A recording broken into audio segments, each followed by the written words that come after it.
Hey guys, and a very warm, cold, Christmassy, snowy, December-y welcome to Friday Fretworks. Firstly, I didn't quite want to look like Val Doonican sat around the Christmas tree telling stories, but I had to physically move the Christmas tree in order for any light to come in through the window in order to illuminate me, so apologies for the whole kind of bizarreness of the setup. The reason I'm doing a video, or the reason for this particular video, is to answer some questions that I get very frequently about what guitars I use. But also kind of echoed a question I saw pop up on a Facebook forum the other day, primarily about why you see not only myself but much bigger players than myself using quote-unquote cheap guitars. Obviously cheap is a relative term, and I guess one man's cheap is one man's exorbitantly expensive, so it's all relative. But I guess in a world where a lot of these players, I think Jeff Beck was the guy in question as to why you sometimes see him playing USA standard Strats. Like I said, not a cheap guitar by any stretch, but for a man who can obviously afford an infinitely more expensive guitar, I guess we're talking custom shops, we're talking hand-built, custom-made stuff. Why would he be playing a US Strat? It's a question, like I said, I get echoed at me very frequently, in terms of why I use Highway 1 Strats, why I use Squires, and why I use what, I guess even more so than a US Strat, you would be able to kind of consider cheap. Two answers primarily, one being very boring, and one being a little bit more, marginally more exciting. Firstly, it's an economic thing, I guess.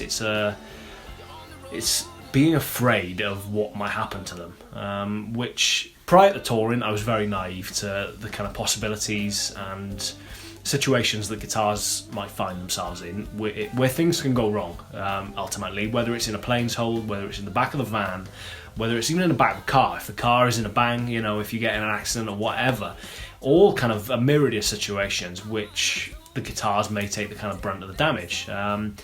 Kind of Gibsons especially being notorious for the headstock breaks, Strats not so much, but again it only takes a slight knock in the wrong direction for something very serious to happen to a guitar. Again, like I said, prior to touring, this kind of, I was slightly naive to the situation, but having done a fair few number of tours now, you realise that there are lots of situations where your guitars end up in that are less than ideal. Like I said, whether that's being in a planes hold, whether it's kind of transit or storage generally, to more mundane stuff like what happens to your guitar after sound check.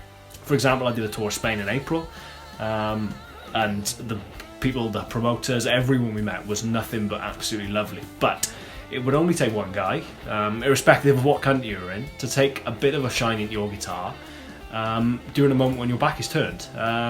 For example, we would do sound check, and then there would inevitably be a couple of hours where you're not looking at your guitar, whether you're just when you pop back to the hotel over the road, or even upstairs in the venue sometimes, as close as that, you don't really want to have to be worrying about taking your guitar with you. You might have 3-4 guitars out with you, and then suddenly it's a little bit of a pain in the arse to be humping stuff around. On so many occasions we would do sound check, and then we would just pop down the road to a restaurant to get some food before we play. All of these kind of situations, you don't really want to be taking your guitar into a restaurant, do you? You get some funny looks, even more so than normal, looking like I do.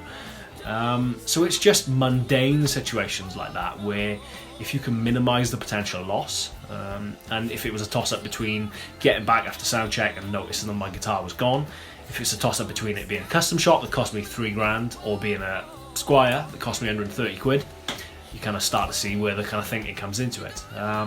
So that's the very mundane answer. Just the whole kind of situation of not wanting to be putting yourself out there for potential upset, I guess.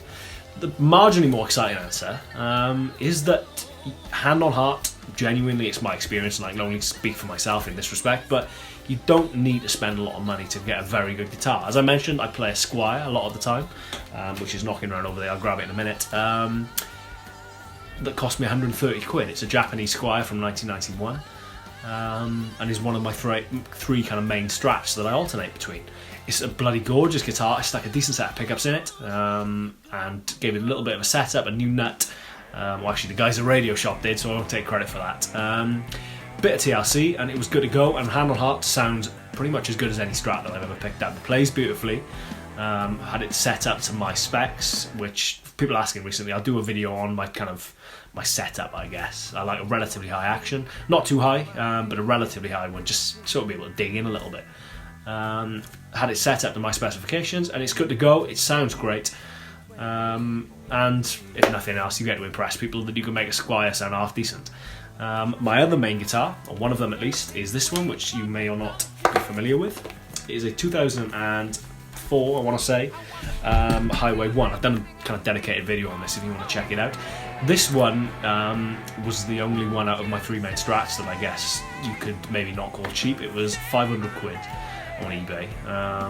Technically is a made in USA Strat. It's got made in USA written on the headstock. Again, this whole discussion as to kind of how much of them are made in the USA and how much are made in Mexico.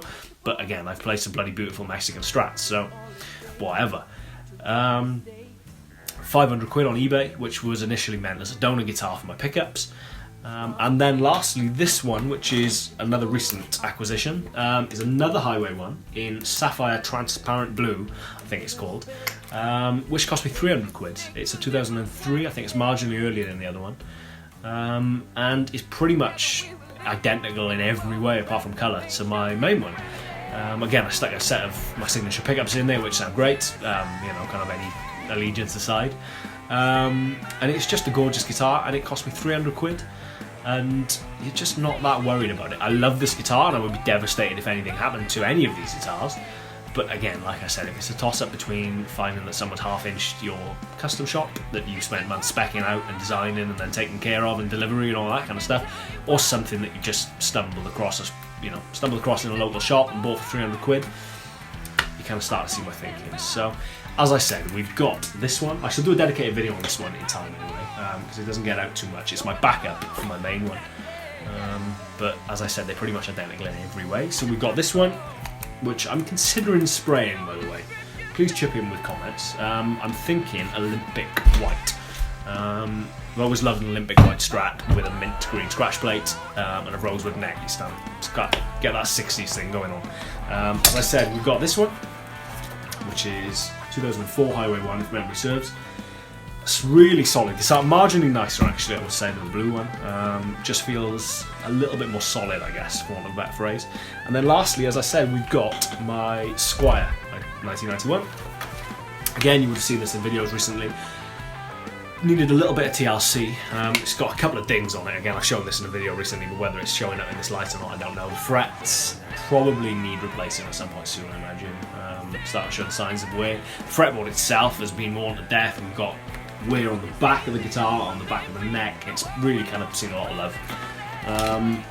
So again, that's not to say that I wouldn't be devastated if anything did happen to these guitars, but in all reality, if it's a toss-up between an expensive one or a cheap one, going missing, getting nicked, getting damage, all that kind of stuff that you do read about. Like I said, I was naive to these entire situations before I started touring myself, but even stuff as well-meaning as people coming up to you after the show and insisting on giving you a hand out of the van with your own gear. I'm still at a stage where nobody wants to carry my stuff yet. Hopefully we'll get there someday, but you're not reliant on it, but people very kindly come up and offer their help just to kind of grab stuff. And again, it would only take one person with a slightly less than scrupulous motive to just half-inch something when you're not looking. It's a bit of a melee after a gig. It's people clamouring for your attention, autographs, all that kind of cool stuff. And it would only take someone while your back is turned for something to disappear forever. Especially in a foreign country, you've got no bloody chance of finding it. So, reason one, boring. Reason two, you don't have to spend a lot of money to get a great guitar. The Squier was 130 quid, the blue Strat was 300, and this one was 500. So I guess this one was the less cheap of the three, but still, compare that to a custom shop or whatever, and you're laughing. So, there we go. Sorry, there's no guitar playing in this episode, I just realised, and you get to see me sat by a tree like Val Dunican. So, all in all, a bit of a strange one, but it's snowy and it's cold and I'm not really in the mood. So thank you very much for watching, guys. Take care, and I shall see you next week for another episode of Friday Fretworks. Incidentally, please do subscribe, like, share, all that kind of good YouTube stuff. It helps me keep on doing this. So my subscribers since I've started doing this Friday Fretworks thing have gone through the roof, which is bloody wonderful. So please keep on subscribing, share the word, share it with your guitar playing mates, share it with your mates who don't play guitar if you want to bore someone senseless for 10 minutes. So just generally spread the word. Thank you very much for watching, and I shall see you soon. Cheers, guys.